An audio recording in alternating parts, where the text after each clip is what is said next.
This is your last chance. You take the blue pill, the story ends. You wake up in your bed and believe whatever you want to believe.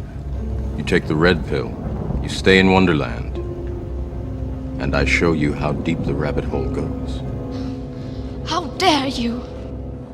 Nerdrotic.com. Can I ask you guys a question? Because I'm always curious when I talk to people. I know how I fell into wokeness, and then I know what started to wake me up and get me out of it. Were you guys, when it's almost, I think of it like a zombie movie. The zombie movies, I love the beginning stages. People are first learning that they're in a new world, that there's a plague, that something's wrong. How did you discover? When did you first start to discover wokeness? I was guilty of it about 4 years ago. Was coming up to the election, and I was kind of like, Trump's this fucking idiot, and Hillary was saying all the right things, and I'd been growing up on the left, so it was just the right way to think. It was the right way to behave. And then when Trump won the election, and I was like, how on earth did he win the election? Couldn't understand how he won. But instead of like going out and shouting, going, "Oh, you fucking idiots voting for Trump," I started to listen to my audience who I was interacting with, who had voted for Trump, and I tried to keep an open mind. I was like, why, and trying to simulate that information as to what made you vote this way as opposed to that way. And it was, rather enlightening for me, because the reason why we're all here is we're combined by a love of fandom. So that's what unites us, and that's what makes us have our conversations and friendship building and all of that. And so that's much more important than just a tiny little element. Every 4 years, in my case in Britain, every 5 years of just where you tick a box. And it just made me put things into perspective, and I just saw the poison which was arising because of something which, when we just think about it and step back, do we really see change enacted, whoever's in power? If the right people don't have power, do you know what happens? The wrong people get it. Politicians, councillors, ordinary voters. But aren't they supposed to in a democracy? This is a British democracy. Mostly in college, actually. I grew up in a very traditionally Republican family, and so I kind of brought a lot of that, not thinking of myself, not really thinking on my own from that perspective instead.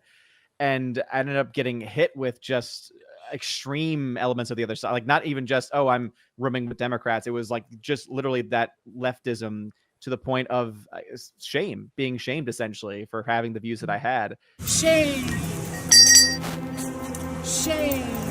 I took a class on religion and feminism. Me too. Yeah. Wow. But it was amazing because the class itself, like the professor, was very good. It was very interesting just to learn the history of these different movements. But it was the students in the classroom that kind of were the extreme ones. Because literally every time we would have discussions, it would always be, well, the patriarchy. The assumption. I'm reading fuckface. And then the kind of wake-up call to me was, I had one person who was trying to explain to me why my faith was evil. And they were trying to say, well, I went to a Catholic school and this is what they believe. And isn't that crazy? And I'm like, that's not at all what we believe. And it was like, because of hearing it from that like very politicized lens, that's kind of what got my attention with it and started to really push me more to the middle of all things, interestingly enough.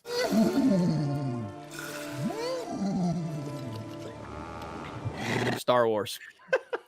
Star Wars. Just watching what happened with Star Wars, being a mega fan, being so excited, and then being, finally slapped in the face with The Last Jedi, and then looking back on the identity politics narrative, and then the echo chamber of Lucasfilm, and it just brought everything out of what's going on. But 2016, I privately voted for Trump, and I didn't really talk about it. I was like, I don't want to make any waves. But then I started seeing weaponizing political opinions, which is what they're trying to do now. They're trying to weaponize it to try to paint you into the box that they've created because of your political opinion. And essentially, it just opened up this big world of, social justice nonsense, of the politicization of everybody and weaponizing political opinions that you disagree with.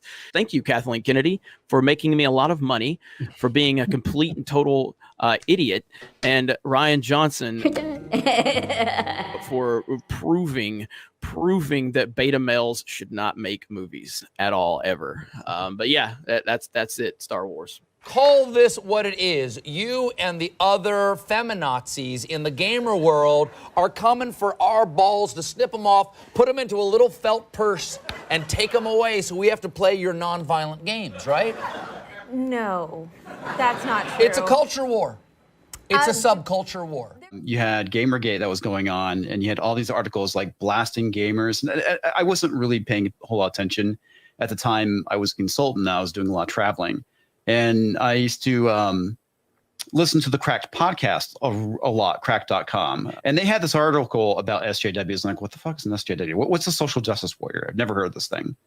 And what really kind of made me kind of wake up to what was going on was what was going on in comics. And it's like, what is going on here?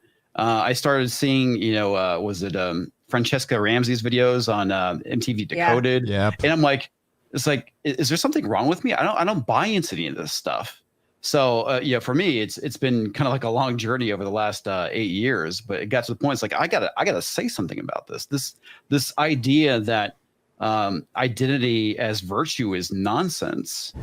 Look upon my work, Doctor, and despair. First time I noticed it, Dennis Miller concert at Humphreys in the 90s, when his first line was, "I never thought Big Brother would be a liberal." And that's when I first started noticing things. But I didn't get into the fight until Doctor Who, when Doctor Who did its thing. Doctor Who Series 11. Yep. Yeah. And then comics, of course. I was watching it from afar, but I wasn't getting involved because I was like, maybe it'll work itself out. But so naive. But, I read a comic book where Wolverine, killer of thousands of people, was complaining about guns. Stuff like that. You're just like, what? He's got a Conan death count. And, and he's worried about guns. Why was this idea appealing to you? It was only because I knew these girls were funny. Liar! The big one was Ghostbusters, because it was that point when it was like, now wait a minute, how is it I'm not allowed to have a comment on this without being called, a misogynist or a racist or whatever?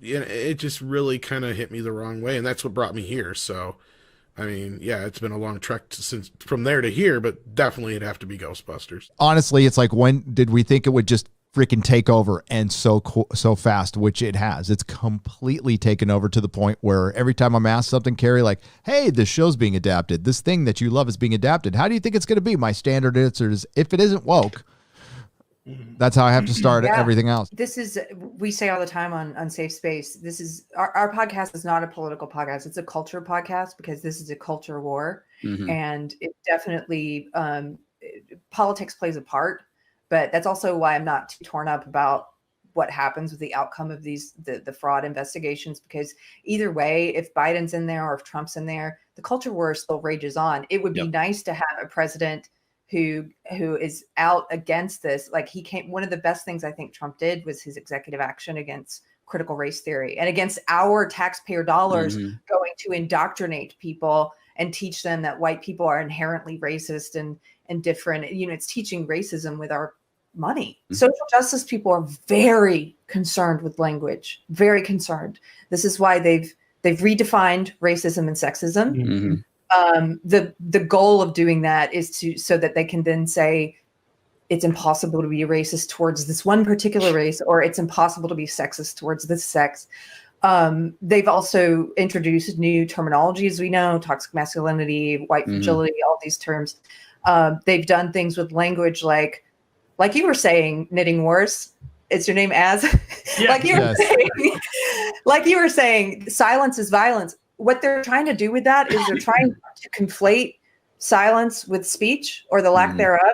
Yeah. So that culturally we become more comfortable with the idea that words can be harm or words can be violence, and therefore you can justify actual physical violence against ideas you don't like. I had a freaking executive I used to know when I was in entertainment. He reached out to me and called me a white supremacist. And then I found out he had just been through a bunch of these diversity indoctrination seminars that were happening.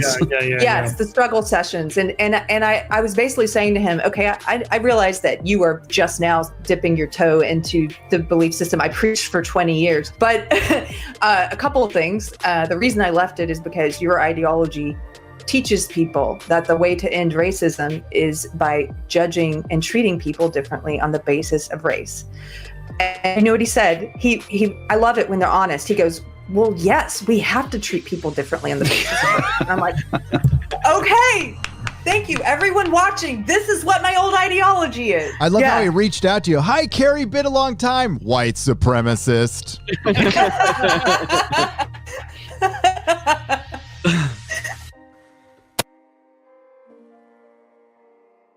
If you like what I do here, please consider subscribing to the channel and liking and sharing the videos. It really does help.